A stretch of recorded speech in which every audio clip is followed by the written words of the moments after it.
لڑکیوں میں لڑکا، آپ تو بھول ہی گئے، جملہ بھی مکمل نہیں کر رہے. یہ لفظ بہت ہماری زبان پر ہمارے بڑوں نے سکھایا تھا، لڑکیوں میں لڑکا گوں کھاتا. جب کوئی لڑکا لڑکیوں میں بیٹھا ہوتا تھا نا، شادی بیاہ میں کہیں لڑکیوں کے ڈپارٹمنٹ میں چلا گیا تو اس کو ہم چھیڑتے تھے، لڑکیوں میں لڑکا گوں کھا، یعنی گوں کھانے گیا ہے وہاں پہ، تو گوبر کھانے گیا ہے وہاں پہ، تیرا کیا کام ہے وہاں پہ. یہ تمام چیزیں انسان کی مردانگی کو متاثر کرتی ہیں. سمجھتے ہو کہ نہیں سمجھتے؟ ہمارے ایک استاذ کے لیے ایک رشتہ آیا، لڑکی کماتی تھی اور وہ زیادہ پیسے والے نہیں تھے،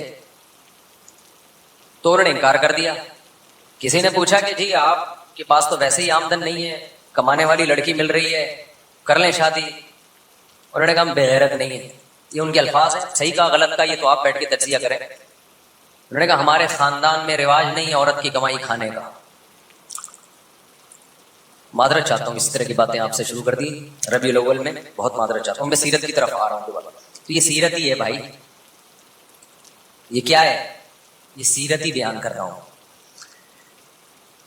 حلوہ بھی ربیع الاول پہ اپنے پیسوں سے نہیں پکا رہے، وہ بھی سسرال سے لے کے پکا رہے ہیں.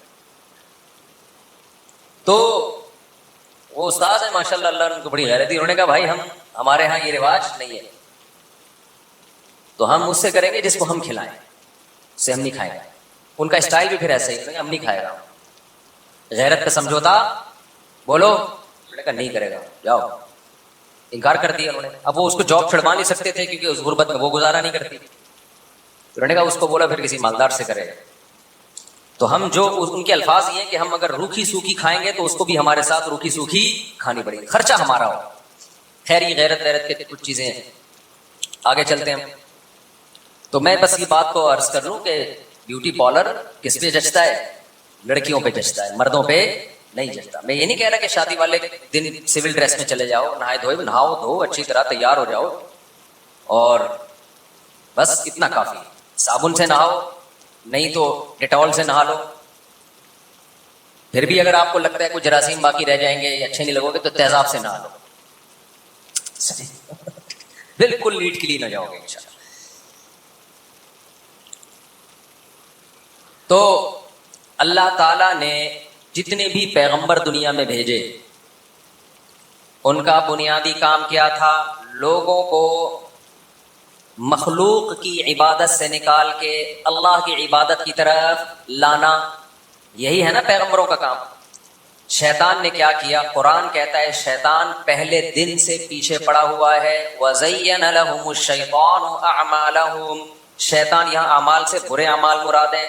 شیطان کیا کرے گا؟ ان برے اعمال کو، کچھ لوگوں کو تو برائی کی عادت پڑ جاتی ہے، کچھ کو کیا ہوتا ہے، شیطان کیا کرتا ہے برائی پہ لیبل اچھائی کا لگا دے گا تو اس برائی کو لوگ اچھا سمجھ کے کرنا شروع کر دیں گے. آپ کو پتا ہے کہ سب سے پہلی برائی وہ برائی جس کے لیے اللہ نے پیغمبر کو بھیجا. برائی تو اس سے بھی پہلے ہوئی ہے لیکن اس کے لیے جدید پیغمبر نہیں آئے. سب سے پہلا جرم دنیا میں قتل ہوا ہے. قابیل نے اپنے بھائی حابیل کو قتل کیا. وہاں بھی شیطان نے برے عمل کو مزین کر دیا تھا. طوعت له نفسه. سب سے پہلی برائی قتل، اور اس کی بیس تھی حسد. اس کی بیس کیا تھی؟ اس سے پتا چلتا ہے کہ دنیا میں جو سب سے پہلا جرم ہوا ہے وہ جیلیسی کی بیس پہ ہوا ہے. وہ کس بیس پہ ہوا ہے؟ حسد کی بیس پہ. آدم علیہ السلام کے بیٹے حابیل نے بھی قربانی پیش کی اللہ کے ہاں. قابیل نے بھی قربانی پیش کی. کس کی قربانی قبول ہوئی؟ حابیل کی. قابیل جیلیسی کا شکار ہو گیا کہ اس کا مقام اونچا ہو گیا، میرا مقام نیچا ہو گیا. اس کا حل یہ تھا کہ قابیل توبہ کرتا، اے اللہ مجھ سے کون سا ایسا جرم ہوا ہے جس کی وجہ سے اس کی قربانی قبول ہو رہی ہے، میری قربانی قبول نہیں ہو رہی، تو مجھے معاف کر دے. اللہ آدم علیہ السلام کی خطا کو معاف کر دیا نا اللہ نے، تو آدم کے بیٹے کی خطا کو بھی معاف کر دیتا. بجائے معافی مانگنے کے جیلسی کا شکار ہو گیا کہ اس کی عزت زیادہ ہوگی اب سوسائٹی میں، میری عزت کم ہوگی. چھوٹی سی سوسائٹی تھی اس وقت. آج جتنے بھی باطل فرقے ہیں نا جو غلط بات پہ ڈٹ جاتے ہیں، ان تمام کے پیچھے یہ حسد کا جذبہ ہے اور ذاتی بغض کا جذبہ ہے. میرا ایک کلپ بہت وائرل ہو رہا ہے ربیع الاول کے حوالے سے کہ نبی نے پیر کے دن روزہ رکھا ہے. ایسا ہی ہے نا؟ اور بتایا میری ولادت کا دن ہے. روزہ اور تہوار یہ کبھی بھی جمع نہیں ہو سکتے. اس کے بعد سے آپ دیکھیں کتنا لوگوں نے مخالفت شروع کر دی. قرآن مجید میں پچھلی امتوں میں جو برائی آئی اس کا ایک بڑا سبب اللہ فرماتے ہیں ان کے جو آپس کے اختلافات تھے وہ ذاتی بغض کی بنیاد پہ تھے، وہ دلائل کی بنیاد پہ نہیں تھے. دیکھو صحابہ کرام میں جو اختلاف ہوا ہے وہ ذاتی بغض کی بیس پہ نہیں ہوا ہے. دلائل دونوں طرف تھے. ایک کی نظر میں اس دلیل کو زیادہ اہمیت تھی، دوسرے کی نظر میں اس دلیل کو زیادہ اہمیت تھی. لیکن آج جو اختلافات ہو رہے ہیں وہ دلیل کی بیس پہ نہیں ہو رہے، وہ ذاتی بغض کی بیس پہ ہو رہے ہیں. چاہے وہ سیاسی اختلافات ہوں، چاہے وہ مذہبی اختلافات ہوں. کسی سیاسی لیڈر کی عقیدت کو دماغ میں بٹھا دیتے ہیں، پھر اس کے خلاف ایک لفظ سننا پسند نہیں کرتے، جیسے اس کے نام کا کلمہ پڑھ لیا ہے. اور کسی سیاسی لیڈر کی نفرت کو دماغ میں بٹھا لیتے ہیں، پھر اس کے حق میں ایک لفظ سننا پسند نہیں کرتے. اس کو شیطان کی طرح مردود سمجھ لیا گیا ہوتا ہے. پوری قوم اس بیماری میں مبتلا ہے. یہی مذہب کے ساتھ ہو رہا ہے. آپ نے ایک کانسیپٹ بنا لیا مذہب کا کہ مذہب میں یہ چیز ہے، دلائل کہ آپ امار لگا دیں کہ یہ نہیں ہے، سامنے والا ماننے کے لیے تیار نہیں ہوتا، وہ نہیں ہوتا. اب ربیع الاول میں جو یہ جو جلسے جلوس اور اس طرح کی چیزوں کے جو دلائل پیش کیے جاتے ہیں وہ کس قسم کے دلائل ہیں؟ کوئی ایک صحابہ کا کوئی عمل، کوئی تابعین کا عمل، کوئی اسلاف کا عمل، کوئی ایک روایت بھی ہمیں ملتی ہے؟ کہیں کچھ بھی نہیں ملتا. فلانا مناتا تھا، فلاں نے لکھا ہے تو فلاں نے لکھا ہے. بھائی دین سب سے پہلے کہاں سے چلا ہے؟ قرآن، سنت، صحابہ، یہ ہے نا دین. تو اور ایک بات خوب اچھی طرح سمجھ لیں، میری حضرت مفتی تقی عثمانی صاحب سے ملاقات ہوئی، ان کی زیارت کے لیے گیا. انہوں نے بڑی زبردست نصیحت کی. وہی بات کی جو ہم کہتے رہتے ہیں، اس سے بڑی تائید ہوئی کہ آپ ان فرقوں کو ختم نہیں کر سکتے. آپ کا کام ہے پازیٹیو وے میں، مثبت انداز میں اپنے دلائل لوگوں کے سامنے رکھ دینا.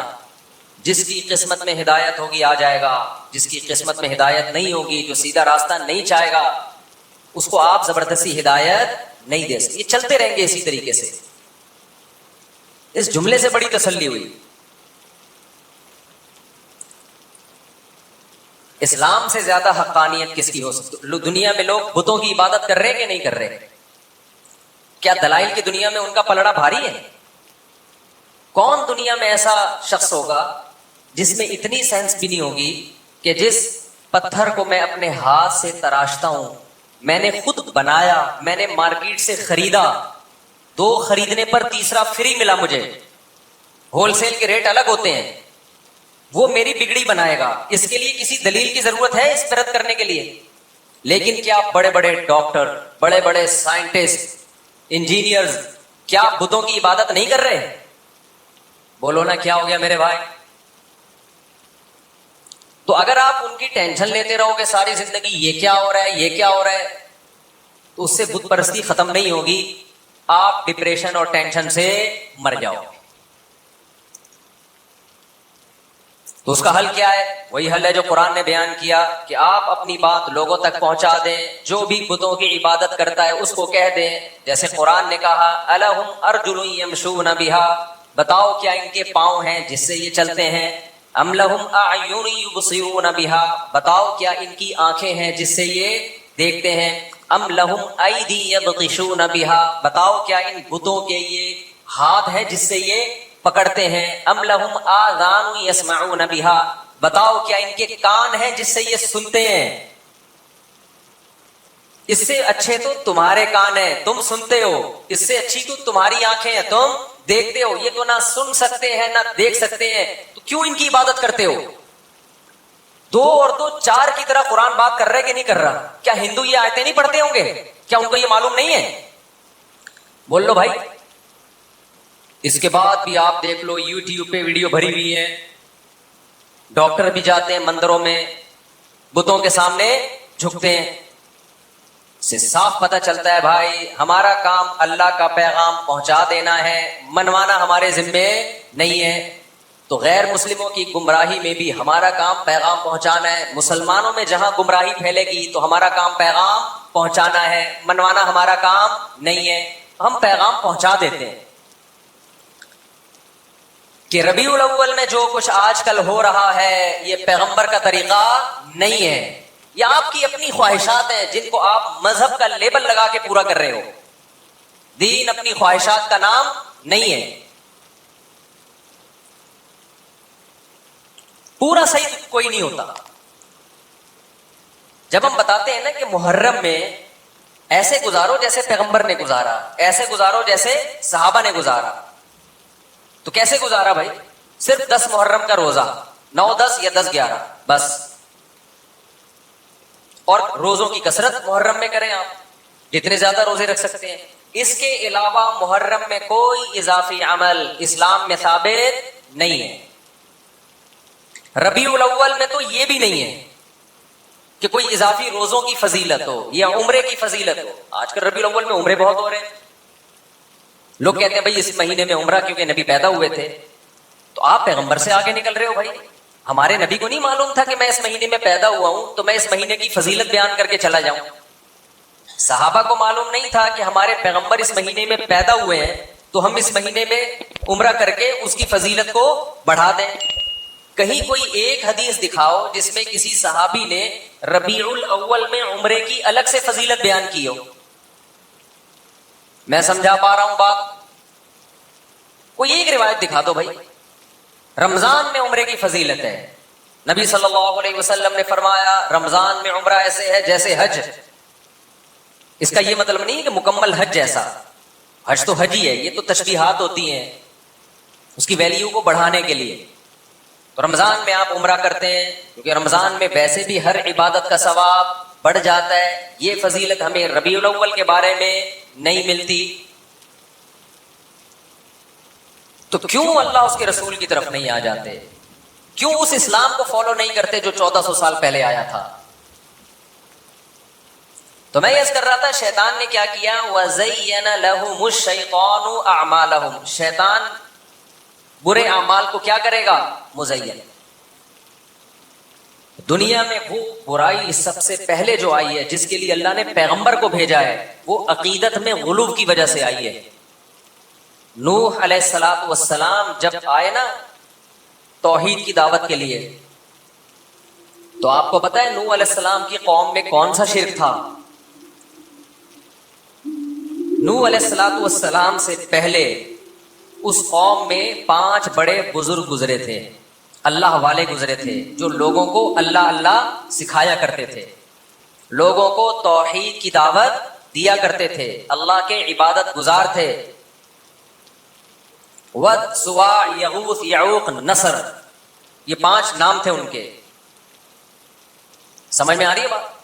یہ 5 نام تھے. جب ان بزرگوں کا انتقال ہوا لوگوں کو افسوس ہوا کہ اتنے بڑے بڑے بزرگ ایک ایک کر کے چلے گئے. اس زمانے میں بم دھماکے نہیں ہوتے تھے ورنہ ایک ہی ساتھ چلے جاتے ہو. آج کل تو بہت سارے بزرگ ایک ہی ساتھ ہول سیل کا حساب چل رہا ہے.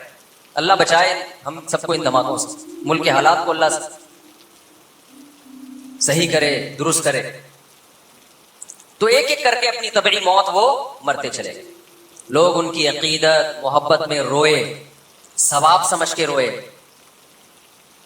پھر لوگوں نے کہا ان کی یادگاریں رکھیں, ہم کوئی یادگار ہونی چاہیے. بزرگوں سے عقیدت ثواب ہے نا, بزرگوں سے محبت کی حد تک ثواب ہے. اس سے آگے بڑھنے کی آپ کو اجازت بولو نہیں, حدود لمٹ کراس نہ کرے, محبت کرے. انہوں نے کیا کیا, محبت میں غلو کرنا شروع کر دیا. ان کی قبریں بنائی گئیں, پھر ان کے مجسمے بنائے گئے.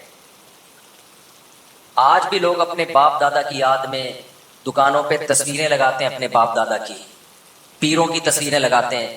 صحابہ کرام نے سید الانبیاء صلی اللہ علیہ وسلم سے بے پناہ محبت کے باوجود بھی آپ کی تصویر نہیں بنائی.